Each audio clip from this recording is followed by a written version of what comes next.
अस्सलाम वालेकुम। आज हमने पढ़ना है एमसीक्यूज 244 से।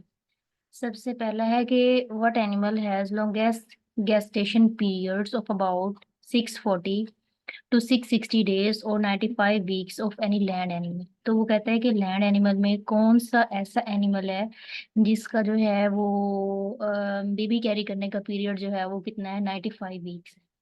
तो एलिफेंट है। तो एलिफेंट सारी बात है, जितना जायंट होता है तो उसके हिसाब से उसका बेबी भी आपको पता है बड़ा होता है, तो उसका जो बेबी रखने का टाइम पीरियड है वो बाकी लैंड एनिमल की वजह से सबसे ज्यादा होता है। तो 95 वीक्स इसको आप याद रखें, या आप याद रखें 640 to 660 डेज, इतना भी हो सकता है, यानी इतना ज्यादा है। नेक्स्ट में है नेक्स्ट में है कि what is the scientific name of flying fish. तो फ्लाइंग फिश का साइंटिफिक नेम ये है। तो ऊपर मैंने वैसे सबसे पहला यहाँ पे जो डायग्राम बनाई है फ्लाइंग फिश की बनाई है। The term Exocoetidae is both the scientific name and the general name for Latin flying fish. तो ये उड़ती नहीं है वैसे फ्लाइंग फिश, लेकिन ये है कि जितनी भी फिश है ना उनमें सबसे ज्यादा, क्योंकि देखिए इसके विंग्स लगे होते हैं, तो ये थोड़ा सा ना ज्यादा जो है वो जंपिंग ज्यादा करती है पानी के अंदर, मतलब ज्यादा देर जो है वो बाहर रह के अच्छे से फुल जंप कर सकती है। तो इसलिए इसे फ्लाइंग फिश कहते हैं। ये इसका साइंटिफिक नेम है। नेक्स्ट है diseases which transfer from animal to human eggs, zoonosis. ये तो पहले भी हम पढ़ चुके हैं, कि पहले भी काफी बार ये आ गया, एक बार रिपीट हुआ है कि ऐसी डिजीजेस जो एनिमल से ह्यूमन में ट्रांसफर हो जाए उसे जूनोसिस कहा जाता है। ये वैसे नेम भी दिखने में इजी लग रहा है, तो ये आपको वैसे याद हो जाएगा, जूनोसिस। नेक्स्ट है hydrogen bomb is based on the principle of. तो हाइड्रोजन बॉम्ब जो है उसके अंदर, यानी वो पूछ रहा है कि हाइड्रोजन बॉम्ब जो है वो कौन से प्रिंसिपल को फॉलो करता है, यानी अगर बॉम्ब है तो क्या प्रिंसिपल वो फॉलो करता है जिसकी वजह से वो फट जाता है बॉम्ब। तो कौन सा वो फॉलो करता है, न्यूक्लियर फ्यूजन। तो वैसे न्यूक्लियर फ्यूजन आई थिंक मैं पहले भी इसको बता चुकी हूँ, बट मैंने यहाँ पे देखिए पर्पल कलर से जो है इसको डिफाइन किया है। तो होता यह है कि असल में when a nucleus of an atom split into lighter nuclei through a nuclear reaction. तो जाहिर बात है, आपको पता है कि केमिकल्स होते हैं उसमें यूरेनियम काफी मिकदार में हम जो है वो ऐड करते हैं। तो जब उसके न्यूट्रॉन, उसके अंदर जो न्यूट्रॉन है, एटम की स्प्लिशन होती है उसके अंदर, तो क्या होते हैं, एक न्यूक्लियर रिएक्शन होता है। तो जो केमिकल्स हैं वो आपस में बहुत ज्यादा टकराते हैं, तो जिसकी वजह से बॉम्ब ब्लास्ट होता है, यानी उसके अंदर क्या होता है, न्यूक्लियर फ्यूजन होती है। When the nucleus of an atom split into lighter nuclei through a nuclear reaction, the process is termed as nuclear fission। तो न्यूक्लियर फ्यूजन क्या होता है उसने ये बताया। फिर आगे थोड़ा सा उसने बताया कि इसमें कैसे बम्बार्डिंग के अंदर जो है हम न्यूट्रॉन को यूज करते हैं हम।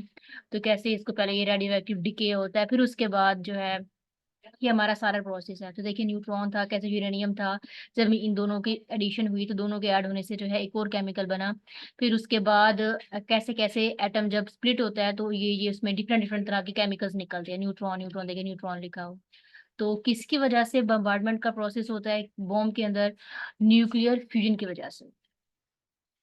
नेक्स्ट है what is the molecular formula of ammonia. तो अमोनिया का तो सबको ही पता है, NH3 से इसको डिनोट करते हैं, अमोनिया NH3। आपने पीरियोडिक टेबल याद किया होगा।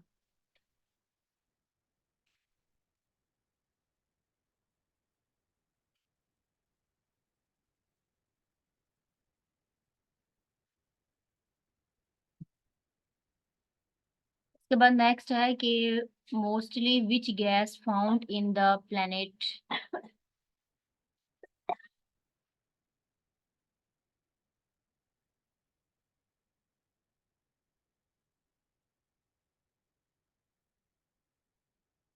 ये ना कर्सर रुक जाता है बार बार।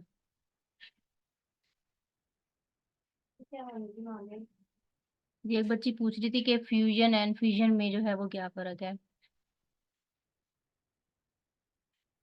तो असल में जो फ्यूजन होता है ना, इसमें हम हैवी जो है न्यूक्लियस होते हैं ना वो टूटते हैं। ठीक है, यानी कि उनकी स्प्लिशन होती है फ्यूजन के अंदर।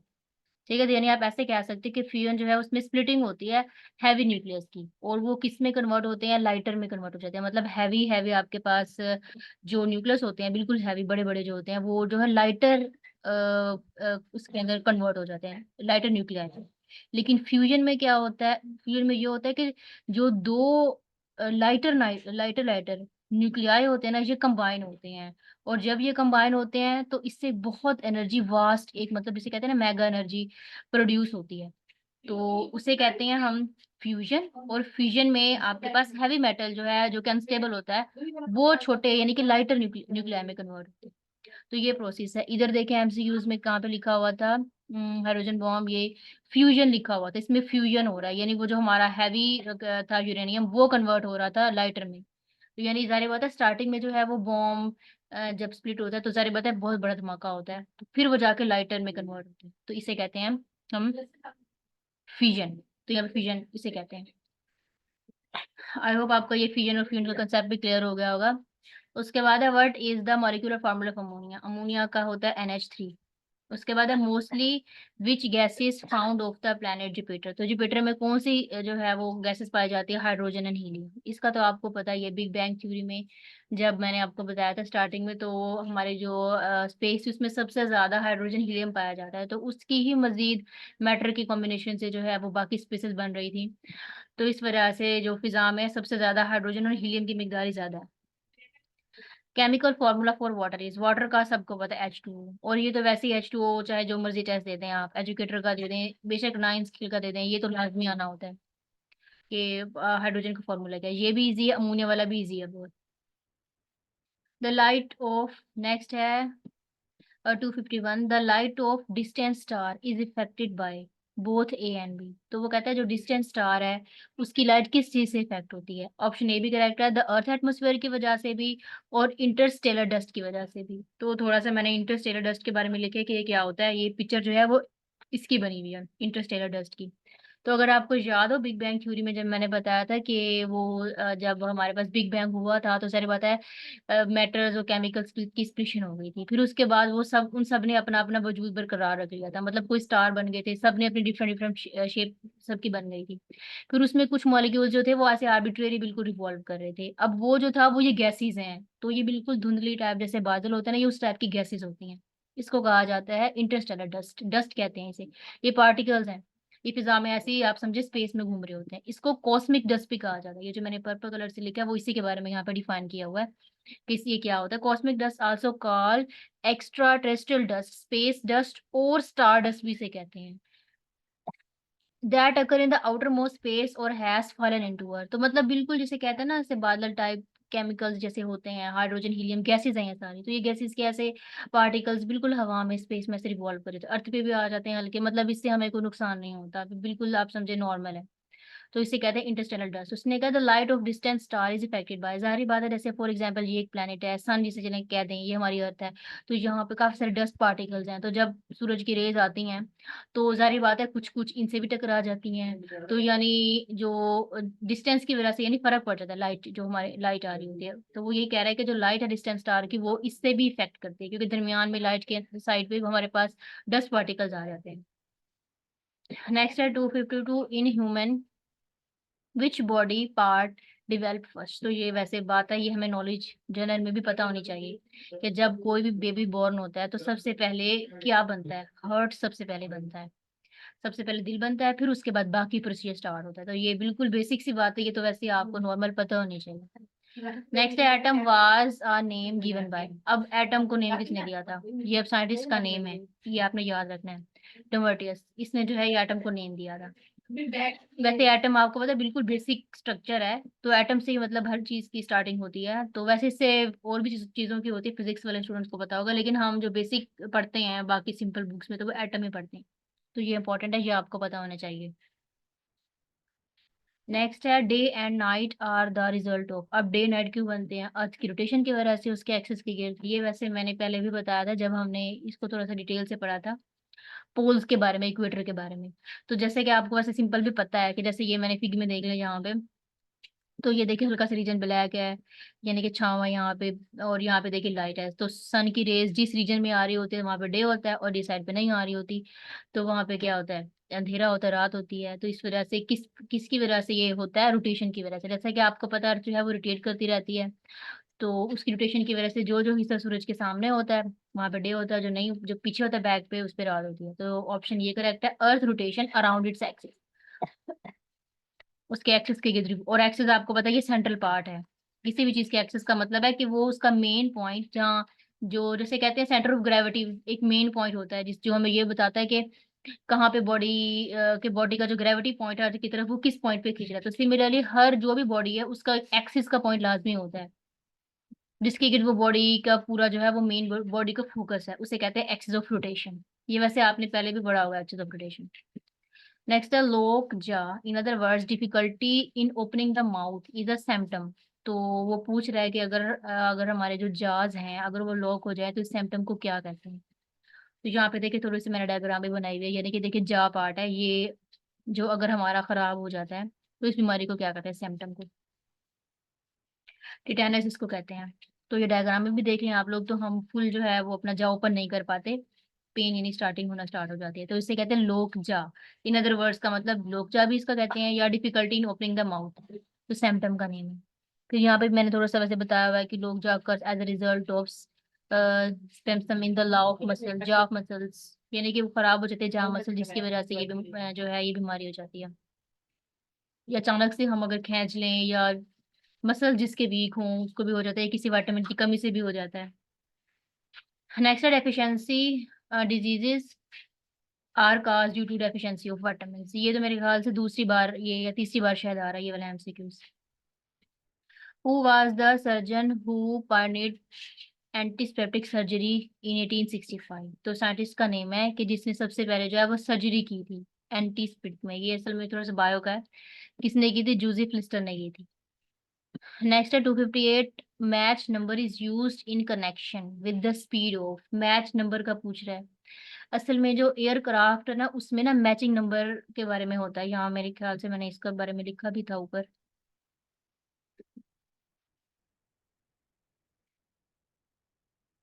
ये देखिए मैच नंबर है। मैच नंबर का फॉर्मूला है ratio is equal to object speed over speed of sound, यानी कि जब हम एयरक्राफ्ट का वर्किंग करते हैं तो एयरक्राफ्टिंग में ये मैच नंबर यूज किया जाता है। तो इसका फॉर्मूला वैसे मेन होता है, फॉर्मूला आपको वैसे याद होना चाहिए, हो सकता है वो पूछ ले कि मैच नंबर का क्या फॉर्मूला है, तो speed of object divided by speed of sound, कि कितनी जो है उसकी स्पीड ऑफ साउंड है उस ऑब्जेक्ट की। तो जब इसको डिवाइड किया जाता है तब उस एयरक्राफ्ट का मैच नंबर निकलता है। ब्लड इज क्लीन बाय, तो ब्लड सबको पता है कहाँ पे क्लीन होता है, किडनी में क्लीन होता है। तो आगे मैंने वैसे लिखा भी है कि थोड़ा छोटा है कि blood enter the kidney through an artery from the heart, blood is clean by passing through billions of tiny blood filters, waste material passes through the ureter. तो बस मेन कहाँ से हमारे पास ब्लड क्लीन होता है, किडनी हमारा main है। और आपको पता है किडनी खराब हो जाए तो बस बंदे की डेथ पे हो जाती है। उसके बाद 260 में है the tree sends down root from its branch to the soil is known as banyan. ये ट्री के बारे में लिखा हुआ है कि ऐसा ट्री जो क्या करता है, the tree send roots from its branches, जो अपनी ब्रांचेस से रूट्स तक जो है ना अपनी जड़ें भेजता है, उसको क्या कहते हैं। ये बायो में है वैसे, लेकिन ये साइंटिफिक नेम है उस ट्री का, उस ट्री को कहते हैं, उसकी स्पेसिफिक टाइप है ट्री की। 261 में है carbon dioxide was discovered by. तो कार्बन डाइऑक्साइड को किसने डिस्कवर किया, जोसेफ ब्लैक ने। वैसे ये कार्बन डाइऑक्साइड सिंपल एक बेसिक सी चीज है, इसका आपको नेम याद होना चाहिए। तो ये जोसेफ जोसेफ ब्लैक की जो है वो शक्ल बनी हुई है। 262 एमसीक्यूज में है inflammation of liver is caused by हेपेटाइट। तो आपको पता है लीवर में जब इन्फ्लेमेशन इन्फ्लेमेशन हो जाता है तो क्या वजह है, हेपेटाइट बंदे को हो जाता है। Human I is how many megapixel. तो अब ह्यूमन आई कितने मेगापिक्सल की है, ये वैसे बात इंपॉर्टेंट एमसीक्यूज है। 576 MP। और इससे इसकी सबसे ज्यादा हाई क्वालिटी है, इसके ज्यादा आपको पता है किसी की नहीं हो सकती। टू कैमरे की भी नहीं होती। 264 में है when sugar is added to water its boiling point increase. तो जैसे कि आपको पता है अगर शुगर को बॉइलिंग वाटर में ऐड कर दिया जाए तो वो कितनी ज्यादा जो है वो जो भी हमारे पास मटेरियल बनता है वो कितना ज्यादा जो है वो हॉट होता है। तो होता है क्या, इंक्रीज हो जाता है उसका बॉइलिंग पॉइंट, जिसकी वजह से वो बहुत ज्यादा जो है हॉट हो जाता है। That's the unit of charge is column. ये तो सबको पता है कि चार्ज का जो यूनिट है वो कॉलम है। The average adult blood volume of about dash litres. तो ये पहले भी आ चुका है कि एडल्ट जो ह्यूमन है उसके अंदर कितना लीटर ब्लड होता है, 5 to 6 था जो लास्ट टाइम एमसीक्यूज था, यहाँ पे सिर्फ 5 है। तो जो सूटेबल ऑप्शन है वो 5 पे लगाना है, 6 भी है लेकिन 5 to 6 के दरमियान स्टार्टिंग पॉइंट, यानी कि 5 है। 6 भी हो सकता है लेकिन 6 से लेस की कंडीशन है यहाँ। उसके बाद नेक्स्ट में है कि which from the following is true for sound. Sound can not travel through a vacuum. ये सबको पता है कि साउंड जो है वैक्यूम से ट्रेवल नहीं हो सकती, क्योंकि आपको पता है कि अगर आप एक कंटेनर रख लें जिसके अंदर जो है वो जो है वैक्यूम यानी हो, और एक वो रख लें कि जिसमें वैक्यूम ना हो, और हम यहाँ पे हैं सुनने वाले हैं, तो जब एयर अंदर होगी, मॉलिक्यूल्स होंगे, तभी हमें साउंड सुनाई देगी। अगर बिल्कुल वैक्यूम होगी तो हमें बिल्कुल कोई आवाज नहीं आएगी। ये भी आगे भी जाके नेक्स्ट आपका लेक्चर है उसमें भी ये आएगा। उसमें वैसे मैंने डायग्राम के जरिए उसको बनाया था, उसमें मैंने इसी डायग्राम को डाला था। एक ह्यूमन खड़ा और उसको कैसे वैक्यूम से साउंड की आवाज नहीं आती, और नॉर्मल अगर एयर है तो वहां से आती है।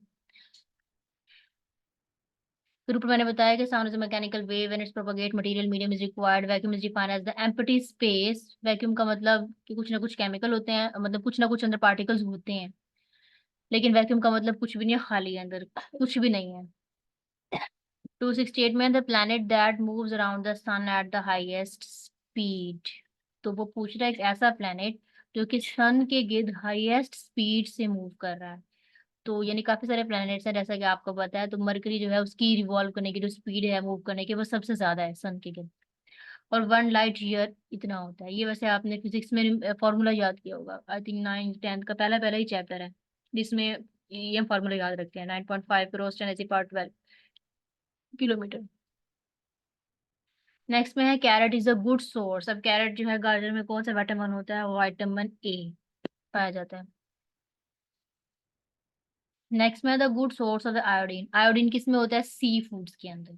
तो सी फूड में आयोडीन की मिकदार सबसे ज्यादा होती है। Acid rain is mainly caused bye emission in the atmosphere. Sulphur dioxide and nitrogen dioxide. वैसे ये मैंने बताया था पहले एटमो, ये एसिड रेन वाला, तो उसमें रेन के बारे में मैंने पहले पिक्चर दे के बनाया था। तो ये एमसीक्यूज रिपीट है कि सल्फर डाइऑक्साइड और नाइट्रोजन जो है उसमें ज्यादा मिकदार में होती है, जिसकी वजह से वो एसिड रेन बनती है। Max Planck received the Nobel Prize in Physics 1918 for his discovery of energy quanta। तो मैक्स प्लैंक तो वैसे सबसे फेमस है, इसने जो है वो एनर्जी क्वांटा के बारे में डिस्कवरी की थी और नोबेल प्राइज मिला था। Basic metals can be converted into gold bye artificial nuclear radio activity. तो ये प्रोसीजर है न्यूक्लियर रेडियो एक्टिविटी का, जिससे हम क्या करते हैं, मेटल्स को गोल्ड में कन्वर्ट करते हैं। लेकिन ये है कि ये बहुत ज्यादा एक्सपेंसिव होता है, तो इसको नॉर्मल जो है आर्टिफिशियल जो है, सारी बात है बहुत ज्यादा एक्सपेंसिव लगेंगे, तो नॉर्मल यानी कि ये नहीं होता और बहुत ज्यादा महंगा। What is the chance of diabetic baby born to parents both heterogeneous normal? Option B correct है, 1/4। यानी वो कहता है कि अगर पेरेंट्स को डायबिटिक है तो बेबी में कितने परसेंट चांसेस हैं कि उसको ये हो जाए, तो 1/4% चांसेस है, यानी कि 100 में से 1/4% चांसेस है कि बच्चे को हो।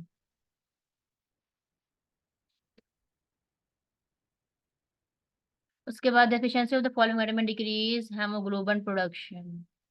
अब वो कहता है कि अगर हमारे पास वाइटामिन होमो वाइटामिन जो हैं जो कि हेमोग्लोबिन की अगर कमी हो जाती है तो क्या होता है, तो ये बीमारी का नेम है पायरोक्सिन, इससे हो जाती है।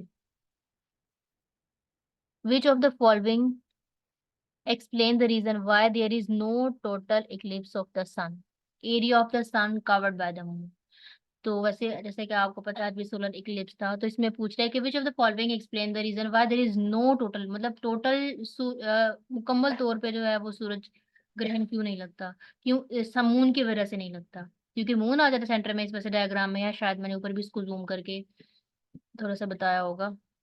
हाँ जी, यहाँ पे देखें कि मून आ जाता है, तो जिसकी वजह से टोटल सोलर इक्लिप्स की वजह बनता है ये।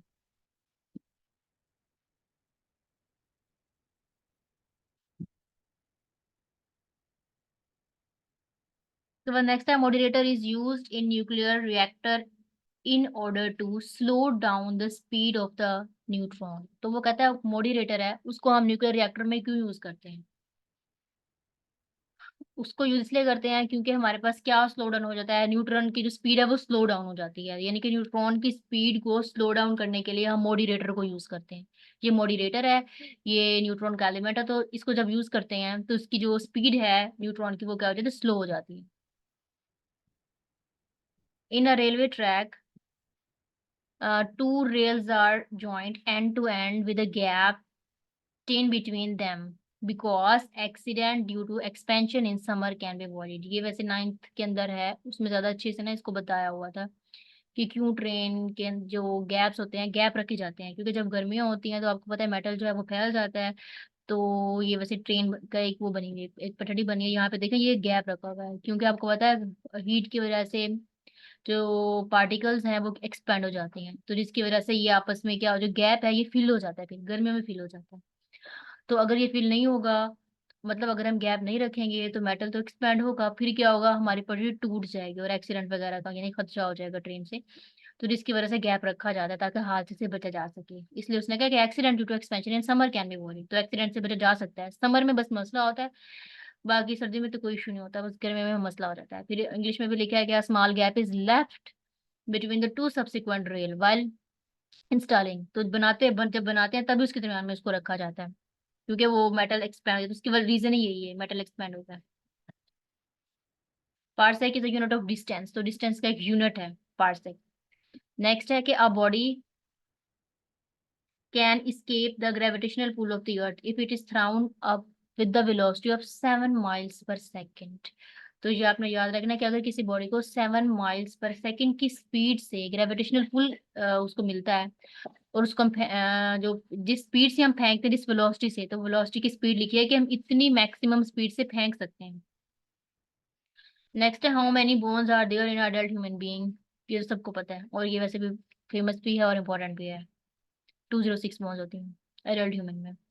A person of which of the following blood group is called universal donor, तो वो ये पूछ रहा है कि कौन सा जो है यूनिवर्सल ब्लड ग्रुप है, ओ है, it is universal.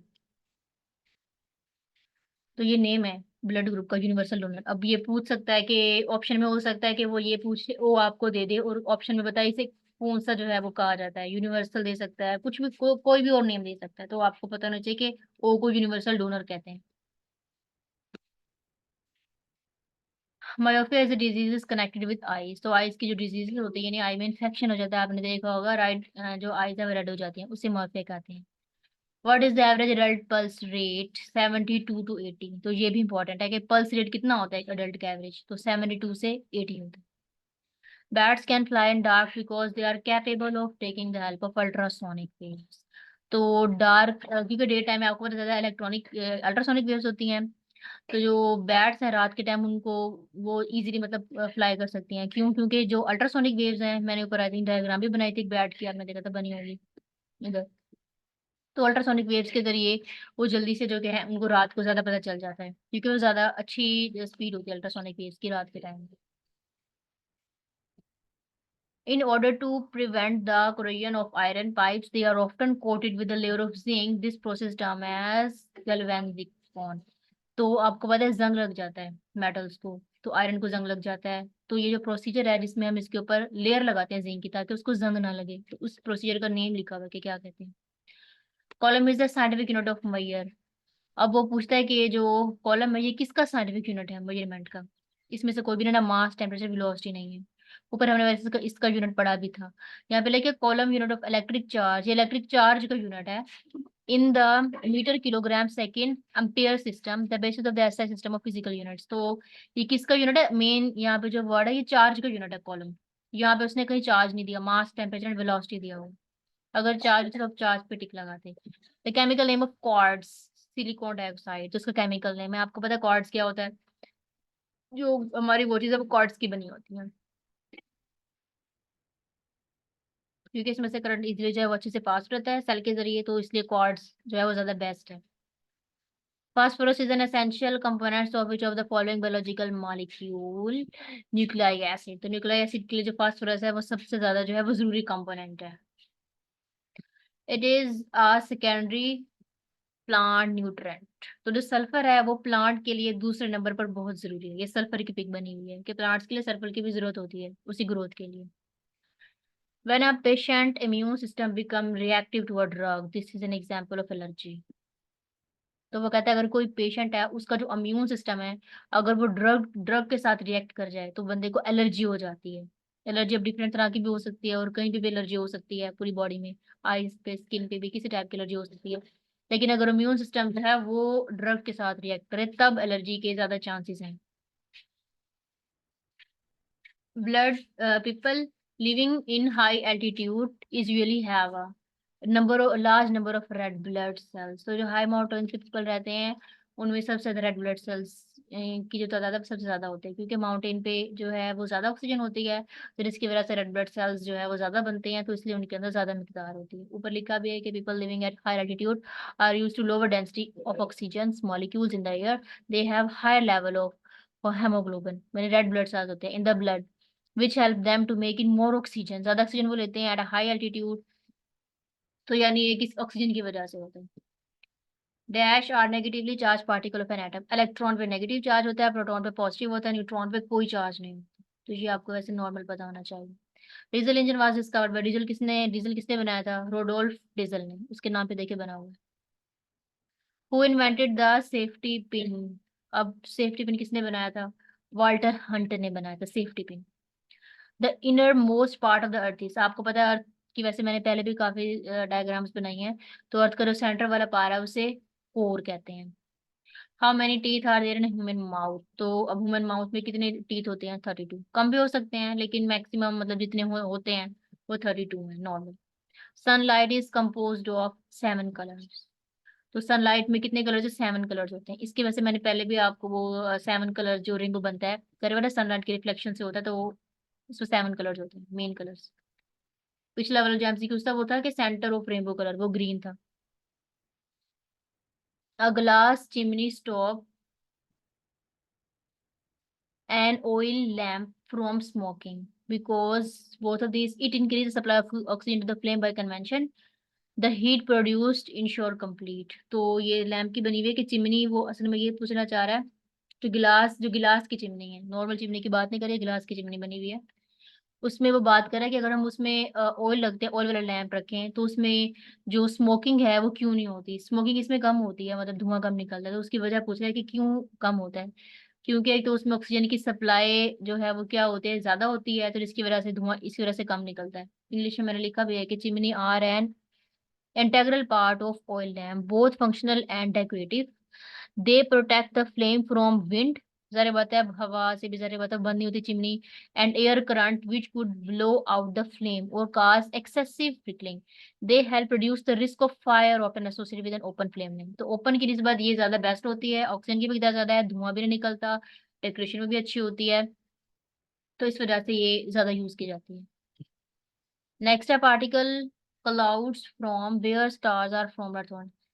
Stealer nurseries, ये वही वाले हैं जो अभी हमने ऊपर स्टीलर पढ़ा था, न्यूट्रो स्टीलर पढ़ा था, उसमें भी तो ये था कि डस्ट पार्टिकल्स की बात पूछ रहे हैं। वो कहता है पार्टिकल क्लाउड्स, ये असल में वो जो ना पार्टिकल्स होते हैं गैसेस के, हाइड्रोजन हीलियम के, तो उनको अक्सर क्लाउड भी कहते हैं, इसलिए उसने कहा कि particle clouds from what stars are formed known है, तो कौन से पार्टिकल्स की कलेक्शन से बनते हैं? स्टेलर न्यूरोसिस की, उसको स्टेलर न्यूरोसिस भी कहा जाता है।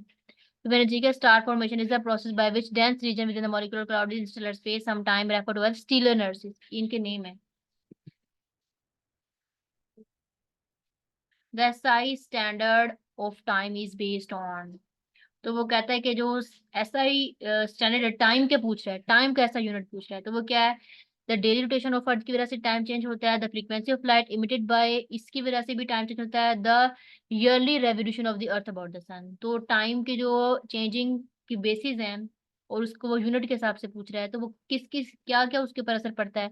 अर्थ की रोटेशन भी पड़ती है, फ्रीक्वेंसी भी पड़ती है, और अर्थ की साल में जो रेवोल्यूशन होती है उससे भी फर्क पड़ता है, तो इससे टाइम का जो है वो ऐसा ही स्टैंडर्ड बनता है। जैसे कि आपको पता है टाइम हम देखते हैं वो ग्रीन विच जो है वो मेन हमारा पॉइंट है, जहाँ से पूरी अर्थ का जो है वो टाइम स्टैंडर्ड देखा जाता है। तो वो पूछ रहा है कि वो कैसे स्टार्टिंग में टाइम कैसे बनता है, तो इन ये चीजें उस पर असर पड़ती करती हैं। All the following substances are crystalline except plastic, तो प्लास्टिक के अलावा सब क्रिस्टलाइन है, आइस भी, डायमंड भी, सक्रोज भी, प्लास्टिक तो बिल्कुल आपको पता है ये है ही नहीं, क्रिस्टलाइन नहीं है।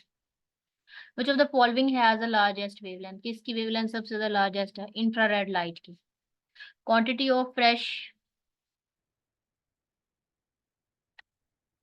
which of the which of the following has the largest wavelength? Quantity of fresh air required for a man is 1000 cubic feet of air for every 20 minutes। तो इसमें वो पूछ रहा है कि जो हम फ्रेश एयर की हमें जरूरत होती है किसी भी मैन को 1000 क्यूबिक फीट में, या मतलब 1000 क्यूबिक फीट के एरिया में किसी भी आदमी को जो फ्रेश एयर की क्वांटिटी की मिकदार होती है, तो उससे कितनी चाहिए होती है? 20 मिनट्स में चाहिए होती है। मीटिंग टाइम भी एंड होने वाला है, तो 20 मिनट्स में चाहिए। उसके बाद है water vapour turn into clouds in the atmosphere when due point is reached. तो इसकी मेरे ख्याल से मैंने डायग्राम भी बनाई थी यहाँ पे। तो जैसे कि वैसे हम एसिड रेन के बारे में पढ़ चुके हैं कि कैसे कैसे जो है वो बनती है। तो जैसे आपको पता है रिवर्स में लेक्स में पानी होता है, तो सन की रेज की वजह से वेपर बनता है, वेपर की वजह से कन्वेक्शन का प्रोसीजर होता है, केमिकल्स कोलाइड करते हैं, बादल बनते हैं, फिर उसके बाद कैसे जो है वो बारिश होती है। तो ड्यू पॉइंट से नहीं, वो जो बारिश वाले कतरे हैं उसकी बात करें। इंग्लिश में लिखे cloud from which the invisible water vapour in the air condense into visible water droplet और आइस क्रिस्टल के। वैसे ना एक बार आप अगर वो अंडरस्टैंड कर लेना रेन वाला प्रोसीजर, तो आपको इन चीजों की जल्दी समझ आ जाएगी। बार बार जब आप डिफरेंट एमसीक्यूज पढ़ेंगे फिर आपको मुश्किल हो जाएगा। तो वो जो प्रोसीजर मैंने पहले समझाया था, या तो उसको देख लें अच्छे से, फिर आपको पता चल जाएगा कि क्या क्या चीज इफेक्ट करती है। 307 में the areas around the north and the south pole with in the polar circle is called the frigid zone. तो अभी ऊपर अटके भी बनी हुई थी शेप, तो उसमें वो कहता है कि वो रीजन जो नॉर्थ और साउथ पोल के दरमियान में सर्कल की फॉर्म में आता है, जिसे हम कहते हैं मतलब पोलर सर्कल की फॉर्म में आता है, उस रीजन का नाम क्या है? उसे कहते हैं फ्रिजिड जोन, क्योंकि वहां पे बहुत ज्यादा सर्दी होती है, बर्फबारी होती है, और वहां पे आपको पता है कि सही जो है सूरज की रेज नहीं पड़ती। तो जैसे फ्रिज वर्ड है वैसे आप पढ़े फ्रिजिड जोन, ये वो area. Which of the following vitamins are synthesized in the body by intestinal bacteria? Vitamin K. Muscle fatigue is caused by accumulation of lactic acid. तो मसल्स जब टाइट हो जाते हैं तो क्या किस चीज की मिकदार ज्यादा हो जाती है? लैक्टिक एसिड की। तो फिर मैंने बताया लैक्टिक एसिड के बारे में लिखा है कि ये किसको असर करते हैं, ये मसल्स फैटिग्यू के लिए पर असर करते हैं। तो सारी बात हम अचानक से जब कोई वर्क करते हैं, हमारे पट्टे की जगह मसल खींच जाती हैं, तो असल में हमारी मसल्स के अंदर बॉडी में ज्यादा लैक्टिक एसिड हो जाता है, जिसकी वजह से ये होता है। What are the basic purpose of dams? Dams क्यों बनाए जाते हैं? ताकि वाटर स्टोर हो सके, इलेक्ट्रिसिटी जनरेट कर सकते हैं, फ्लड आता है उसको कंट्रोल कर सकें। तो ऑल ऑफ दी सारे के सारे फैक्टर्स के लिए हम क्या करते हैं? डैम्स बनाते हैं। The protein content in wheat is approximately. तो वो पूछ रहा है कि वीट में कितना प्रोटीन होता है? 12%। उसके बाद approximately how many galaxies are there? तो तकरीबन कितनी गैलेक्सीज हैं? अब जाहिर बात है 100 बिलियन गैलेक्सीज। अभी हमें कोई आइडिया नहीं है, ये सिर्फ साइंस साइंटिस्ट ने वैल्यू दी है, लेकिन हमें कोई पता नहीं कितनी है। यहाँ तो इतनी ज्यादा गैलेक्सीज हैं कि आप सोच नहीं सकते, बट मैक्सिमम जो हम पढ़ते हैं बुक्स वगैरह में वो 100 बिलियन गैलेक्सीज है। हमारी का नाम मिल्की वे है, और अभी तक जो हमारे अर्थ के साथ गैलेक्सी डिस्कवर्ड हुई है वो है एंड्रोमेडा गैलेक्सी। उसके अलावा अभी हमें किसी गैलेक्सी का कोई आइडिया नहीं है, वहां तक हमारी कोई अप्रोच नहीं है, ये सिर्फ अंदाजा है। The variety of coal in which the deposit contain recognizable traces of the original plant material is peat. What is the addictive drug in tobacco? तो निकोटीन जब होता है तभी आपको पता है जो है वो तंबाकू बनता है। तो ये सबसे ज्यादा जो यूज होने वाला ड्रग है वो निकोटीन है। Fatal degenerative lungs diseases caused by the particulate absorption is referred to as, ये लंग्स के बारे में है कि जब एबेस्टेसिस होता है तो तभी हमारे पास लंग की जो है डिजेनरेशन हो जाती है। Melanoma skin cancer is associated with ozone depletion. तो स्किन कैंसर कब होता है, क्यों, किसकी वजह से होता है? ओजोन डिप्लेशन की वजह से। तो आपको पता है कि ओजोन लेयर की वजह से हमारे पास बहुत ज्यादा जो है वो हार्ड जो है वो गैसेस हमारे स्किन से टकराती हैं। तो ओजोन लेयर आपको पता है हमारे लिए कितना डैमेज क्रिएट करता है। तो स्किन कैंसर ओजोन की वजह से होता है, इसलिए कहते हैं कि सन स्क्रीन लगाकर घूमना चाहिए। बाय। मीटिंग का टाइम एंड होने वाले 5 मिनट रहते हैं। What are the largest of the white white blood cells? तो जो मोनोसाइट है वो सबसे ज्यादा जो है वो लार्जेस्ट व्हाइट ब्लड सेल है, ये नेम है व्हाइट ब्लड सेल्स का, जो सबसे ज्यादा है। Black hole is refer to collapsing objects of high density. तो वो कहते हैं कैसे ब्लैक होल होता क्या है असल में? हाई डेंसिटी के ऑब्जेक्ट जब कोलैप्स करते हैं तो तब ब्लैक होल बनता है। इसको वैसे पहले हम डिस्कस भी कर चुके हैं। Where is the nearest star of our sun? Sun के गिर्द जो सबसे नियरेस्ट स्टार है उसका नाम क्या है? Proxima Centauri. Who invented bulb? ये तो वैसे ही बहुत इंपॉर्टेंट है बल्ब, ये तो हर टेस्ट में आ जाता है। एडिसन ने बल्ब जो है वो इन्वेंट किया था। चाहे आप लेक्चरर का टेस्ट दे दो, जो मर्जी दे दें, ये ऐसे एमसीक्यूज आ जाते हैं। विच of the following female mosquito is the cause of dengue fever? तो फीमेल वाला कौन सा मॉस्किटो है जो डेंगू फीवर काज करता है? एडीज। ये एडीज के बारे में वैसे आपने छोटे बच्चों की बुक में पहला पहला चैप्टर है उसमें ये लिखा होगा, ये तो आपको वैसे ही पता होगा। Sun is moving around the center of the galaxy at the velocity of 220 kilometer per second. तो सन जरा पता गैलेक्सी में मूव करता है तो कितनी स्पीड से, 220 kilometre. Rusting of iron involve oxidation, तो क्यों आयरन को रस्ट लगता है, जंग क्यों लगता है, ऑक्सीडेशन की वजह से। Water vapour beyond the due point result in condensation, तो वाटर के वेपर जो है वो ड्यू पॉइंट्स में क्या होते हैं, कंडेंस हो जाते हैं, तो कंडेंसेशन का प्रोसेस होता है तभी बारिश होती है बादलों में। तो ये आपको मैंने पहले बताया था। अप्रोक्सीमेट द मिल्की वे की क्या एज है, 13.5 बिलियन ईयर्स। तो मिल्की वे की बिग बैंग कब हुआ था, अर्थ की एज, ये 3-4 एजेस पहले गुजर चुकी हैं, इसको याद रखें। Which of the following is not a fat soluble vitamin, vitamin B6। How long it take from the moon to orbit the earth once, तो 27.3 दिन लगते हैं।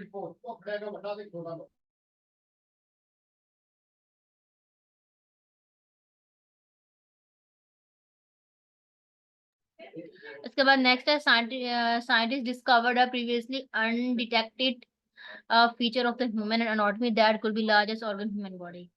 ये उसका ऑर्गन का नाम लिखा है। Montreal protocol 1987 was treaty to protect ozone layer, ये उसके बारे में पूछ रहे हैं कि उसने क्या काम किया था। उसने जो है वो ओजोन लेयर की प्रोटेक्शन के बारे में बताया था कि हमें ये प्रोटेक्ट करती है, तो हमें उसको हार्म नहीं करना चाहिए।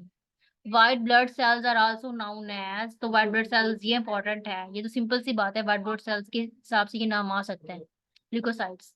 विच of the following disease separate by fleas typhus, तो ये फ्लीज की वजह से होता है।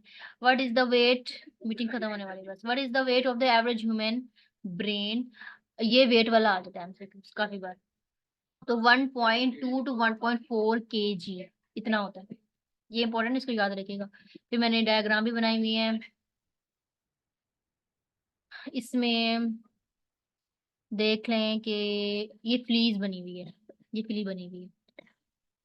उसके बाद ये रस्टिंग है कि कैसे कोई मेटल होता है उसको जब रस्ट लग जाती है तो ये जंग मतलब लगता है, तो कौन कौन से केमिकल्स की फॉर्मेशन होती है, ये पहले ऊपर केमिकल का नेम हमने पढ़ा है। फिर मैंने उसके बाद बताया the reaction of the rusting of the iron involve an increase in the oxidation, oxidation ज्यादा हो जाती है। By the loss of electron, क्यों होती है, इलेक्ट्रॉन की लॉस होता है। Rust is mostly made up of the two different oxidize of iron that is in the oxidation state of iron atom. फिर वो जो नाम आया हुआ था प्रोक्सिमा सेंचुराई का, तो ये सबसे ज्यादा स्टार के बारे में था। ये स्मॉल होता है, इसका लो मास है, ये स्टार कहाँ पे लोकेट है, इतने इयर्स अवे है सन से, मतलब इतना दूर है, और साउथर कैंसिलेशन में है ये, कॉन्सलेशन में। उसके बाद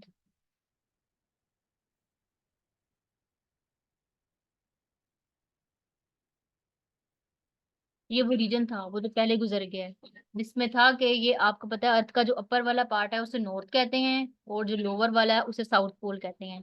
फिर वो इसमें फिर आपको याद हो मैंने लास्ट टाइम डायग्राम बनाई थी जिसमें मैंने आर्कटिक सर्कल के बारे में बताया था कि जो इसके गिर्द है ना ये राउंड वाला, इस सर्कल को कहते हैं आर्कटिक सर्कल। ऐसे पूछा जा सकता है कि नॉर्थ पोल के साइड पे कौन सा सर्कल है, आर्कटिक सर्कल है। सिमिलरली नीचे बिलो वाला पार्ट जो है वो साउथ पोल है, और उसके गिर्द कौन सा वाला सर्कल है, अंटार्कटिक सर्कल है, क्योंकि यहाँ पे अंटार्कटिक ओशियन है तो जिसकी वजह से इसे अंटार्कटिक सर्कल कहते हैं। फिर इस पूरे रीजन को हम आर्कटिक रीजन भी कहते हैं, और जो नीचे वाला बिलो वाला रीजन है उसे अंटार्कटिक रीजन कहते हैं। तो थोड़ा बहुत पता होना चाहिए। The polar region are the region और the planet that surrounded by geographically poles, the north and the sun poles lying within the polar circles, they are called the frigid zone of the earth। वो frigid zone की बात कर रहे हैं। तो north और south के दरमियान में के रीजन में जो लाई करता है उसे ये कहते हैं।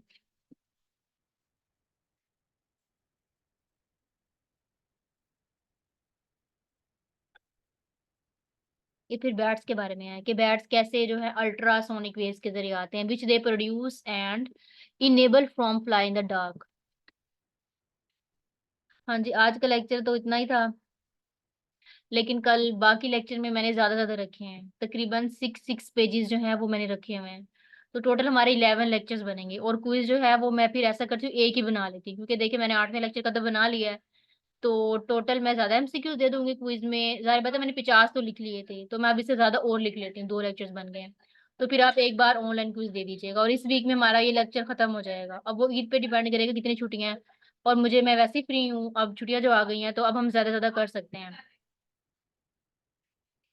ईद की छुट्टियां फिर मैम देखते हैं ईद की छुट्टियां कैसे बनती हैं, जब ईद होगी उस दिन छुट्टी कर लीजिएगा, वरना आप लोगों पे डिपेंड करता है कि कितना आप लोग लेना चाहेंगे। तो ईद वाले दिन कर लीजिएगा, या उसके भी एक दिन तक और कर लीजिएगा, ये जैसे भी है, जैसे आपको सही लगे।